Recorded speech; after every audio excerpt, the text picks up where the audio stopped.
O desemprego no Brasil chegou a 5,1%, o menor patamar da série histórica iniciada em 2012. Peraí. Vamos de novo, dá para melhorar. O Brasil está no menor patamar de desemprego da série histórica iniciada em 2012. Recordes sendo quebrados. Parabéns para nós. Calma. Mais uma vez. Agora vamos com a verdade. O governo é o principal gerador de emprego dos últimos 12 meses. A empresa que mais contratou no Brasil foi o Estado. Agora sim, ficou bom. Seja bem-vindo ao Planeja Comigo. Eu sou Maicon Brandi, economista, e hoje a gente vai mergulhar nos dados da PNAD contínua trimestral divulgada pelo IBGE nessa sexta-feira. Sem torcida para lado nenhum, só com planilha aberta e cabeça fria. Antes de entrar nos números, dois pontos importantes que eu preciso deixar claro. Primeiro, os dados que eu vou usar hoje são todos da PNAD contínua trimestral do IBGE. São dados oficiais de pesquisa amostral, ou seja, eles estimam a realidade, não a medem exatamente. Pesquisas têm margem de erro, têm limitações metodológicas. Dito tudo isso, para a análise de hoje, eu vou considerar que os dados representam fielmente a realidade. Se tiver erro, é do levantamento, não da nossa análise. Segundo ponto, e esse é o mais importante de todos, eu me considero uma pessoa de direita, economista com viés mais liberal e ortodoxo, mas esse vídeo não tem o objetivo de defender o governo A ou o governo B. Eu vou criticar o que merecer crítica, e isso inclui todos os governos, porque aqui no canal o que nos interessa é o crescimento sustentável do Brasil. Todos queremos prosperar e para tomar decisões melhores nos investimentos, na carreira, nos negócios, precisamos entender o que os dados estão dizendo de verdade. Combinado? Então vamos lá. No quarto trimestre de 2025, a taxa de desocupação do Brasil chegou a 5,1%. É de fato o menor número da série histórica que começou lá em 2012. Para você ter uma dimensão, no pico da crise, que foi no terceiro trimestre de 2020, plena pandemia, chegamos a 14,9% de desocupação. Em 2017, outro pico histórico, 13,7%. Saímos de quase 15% para 5,1% em menos de 5 anos. Olhando assim, parece até um milagre, mas como economista, quando um número parece bom demais, eu abro o capô para ver o motor. E é exatamente isso que a gente vai fazer hoje aqui nesse vídeo. Olha só esse gráfico, ele mostra a variação de pessoas ocupadas em cada setor nos últimos 12 meses. Quarto trimestre de 2025 versus o quarto trimestre de 2024. Bora ler de cima para baixo. Administração Pública, Defesa, Seguridade Social, Educação e Saúde. 5,5% de crescimento. Maior crescimento entre todos os setores da economia. Segundo, Informação, Comunicação e Serviços Financeiros, mais 3,8%. Transporte, mais 1,9%. Agropecuária, mais 1,7%. Aí vem o total da economia, que nada mais é do que a média de crescimento, mais 1,1%. Comércio, 0,9%. Outros serviços, 0,5%. E agora os negativos. Os setores que perderam vagas. Indústria, menos 0,5%. Construção, menos 2,9%. Alojamento e alimentação, menos 3,9%. Serviços domésticos, menos 4,9%. Vou resumir o que esse gráfico está dizendo. O setor privado, no geral, está sentindo o peso dos juros altos e de uma economia que desacelera. Enquanto isso, o governo, o maior empregador da análise, está indo na direção contrária, contratando cada vez mais. E quando a gente olha o número absoluto, fica ainda mais claro. A administração pública e as suas ramificações já emprega 19,4 milhões de pessoas. É o segundo maior grupo, somente atrás do comércio, com 19,5 milhões. E está crescendo numa velocidade muito maior. Para efeito de comparação, em 2012, a administração pública tinha cerca de 14 milhões de pessoas. São 5 milhões a mais em apenas 13 anos. Um crescimento de 38%. Já o comércio tinha 16,5 milhões de pessoas e hoje conta com 19,5 milhões. Um crescimento de 18% no mesmo período. Ou seja, esse crescimento da administração pública já vem de tempos. Esse gráfico, para mim, já é o mais revelador de todos. Em 2012, o funcionalismo público representava 15,8% do total de pessoas ocupadas. Em 2020, no auge da pandemia, chegou a 19,5%, porque o setor privado demitiu muito, enquanto o governo manteve as vagas. Depois caiu um pouco e hoje 18,8%.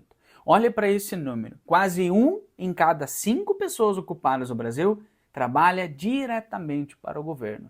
E essa conta ainda não inclui quem presta serviço terceirizado ou trabalha indiretamente para o Estado. A pergunta que fica, olhando para o longo prazo, isso é sustentável? Um país onde o governo é o principal motor do mercado de trabalho? Agora vem o exercício mais polêmico do vídeo e eu preciso ser transparente sobre o que é essa conta. Se a gente isola o crescimento do funcionalismo público nos últimos 12 meses, ou seja, seria constante manutenção das vagas, e pergunta, e se o governo não tivesse ampliado o quadro, qual seria a taxa de desemprego efetiva? Olha essa tabela que eu fiz algumas simulações. A força de trabalho total hoje é de 108,5 milhões de pessoas. Os desempregados oficiais são 5,5 milhões. Taxa oficial, 5,1%. Mas, se eu desconto o crescimento do funcionalismo nos últimos 12 meses, que seria o emprego que não existiria sem a expansão do governo, o número de desempregados subiria para 6,5 milhões de pessoas e a taxa de desocupação chegaria a 6%. É uma simplificação? Sim, mas é um exercício útil para entender o quanto a expansão do governo está sustentando esse número. E o resultado fica muito claro.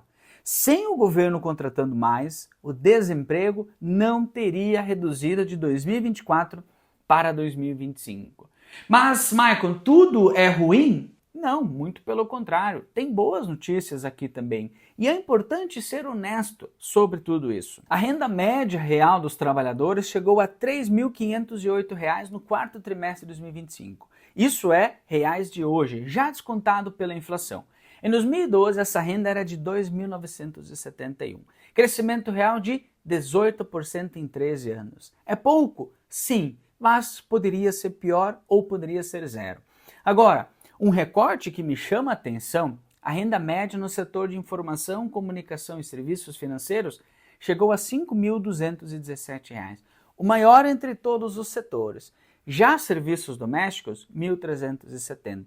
A disparidade é enorme. Isso tem implicações diretas para a desigualdade de renda no nosso país. Mais um dado que merece atenção, o número de pessoas com mais de 2 empregos também bateu recorde da série histórica. No segundo trimestre de 2025, foram 3,68 milhões de pessoas com 2 ou mais trabalhos, o maior patamar desde 2012. No quarto trimestre de 2025, fechou em 3,58 milhões. O que isso significa? Pode significar duas coisas ao mesmo tempo. O mercado de trabalho está aquecido o suficiente para absorver mais horas, mas a renda de um emprego só não está sendo suficiente para cobrir as despesas. Com a inflação persistente e o custo de vida alto, muita gente precisa de uma segunda fonte de renda. E agora vem um dado que pouca gente fala e que eu considero um dos mais importantes dessa análise. No quarto trimestre de 2025, 66,2 milhões de brasileiros estavam fora da força de trabalho, ou seja, não estão trabalhando e não estão procurando emprego. São pessoas que, por definição do IBGE, não entram sequer no cálculo da taxa de desemprego. Esse número só perde para o período da pandemia de Covid, quando ele chegou a mais de 70 milhões. Mas se a gente exclui o período pandêmico, estamos em patamares historicamente altos. E aqui nasce uma pergunta importante que precisa ser feita. Por que tantas pessoas estão fora da força de trabalho? Podem ser estudantes, aposentados, donas e donos de casa. Mas também pode haver outro fator: os programas de transferência de renda. Esse é o ponto mais delicado do vídeo. E eu preciso ser cuidadoso aqui, porque é fácil distorcer os dados. Hoje, o Bolsa Família, chamado de Auxílio Brasil na época do governo Bolsonaro, atende cerca de 49 milhões de pessoas. O pico histórico foi em 2023, quando chegou a mais de 54 milhões de beneficiários. A gente está falando de 1/4 da população brasileira. E antes de continuar, essa crítica é transversal a todos os governos.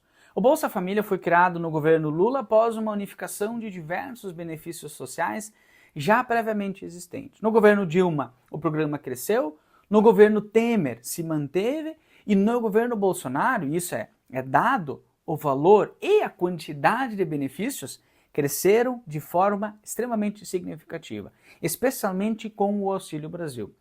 E agora, no atual governo Lula, nós chegamos ao pico de beneficiários. E aqui eu não estou defendendo ou condenando isso, eu estou descrevendo o que os dados nos mostram. Agora, a pergunta que muita gente faz, talvez você esteja se fazendo também: as pessoas estão saindo da força de trabalho porque estão recebendo os benefícios? Isso seria um desincentivo, no caso, os benefícios ao trabalho? Para responder isso com rigor, eu calculei a correlação estatística entre número de beneficiários do programa Bolsa Família e o número de pessoas fora da força de trabalho. Considerei tanto a série trimestral como a série mensal de dados da PNAD. E o resultado foi 0,23. Para quem não conhece estatística, a correlação vai de -1 a +1. Quanto mais perto de -1 ou de +1, mais forte a relação entre as duas variáveis. O que consideramos uma correlação fraca está abaixo entre, no caso, -0,3 ou mais 0,3. Uma correlação moderada fica entre 0,3 e 0,5, seja positivo ou negativo. Uma correlação forte significa um número acima de 0,7. Ou seja, 0,23 indica uma correlação fraca. Eu não estou dizendo que significa que a relação não existe. Ela existe, mas ela é fraca. Não podemos afirmar, com base nesses dados, que o aumento de benefícios está causando o aumento de pessoas fora da força de trabalho. E por que isso é relevante? Por que isso importa? Porque é muito fácil fazer esse argumento de forma desonesta, de ambos os lados. Quem é contra o programa vai usar esse dado para demonizar o Bolsa Família. Quem é a favor vai ignorar a correlação por completo. A verdade, como quase sempre em economia, está no meio. O efeito existe, mas é mais fraco do que o debate político, por muitas vezes, acaba sugerindo. E a última peça do quebra-cabeça, e talvez a mais relevante para quem acompanha o mercado financeiro. Nós temos hoje um cenário que ele é, de certa forma, contraditório na economia brasileira.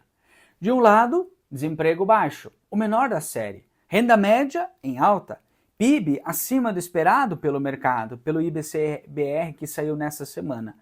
Do outro, inflação acima da meta, Selic em patamar elevado e o setor privado sentindo a pressão dos juros, demitindo na construção, no alojamento e nos serviços domésticos. Essa combinação de atividade econômica aquecida puxada pelo governo, inflação persistente, mercado de trabalho pressionado, é exatamente o tipo de cenário que dificulta a queda de juros. Como eu mencionei em outro vídeo do canal, que está aparecendo aqui em cima, os dados do mercado de trabalho corroboram a visão de que o ciclo de afrouxamento monetário, ou seja, a queda da Selic, não será no ritmo que o mercado gostaria. O Banco Central tem motivos de sobra para ser muito mais cauteloso. E isso tem implicações diretas para quem está investindo. Renda fixa continua sendo atrativa.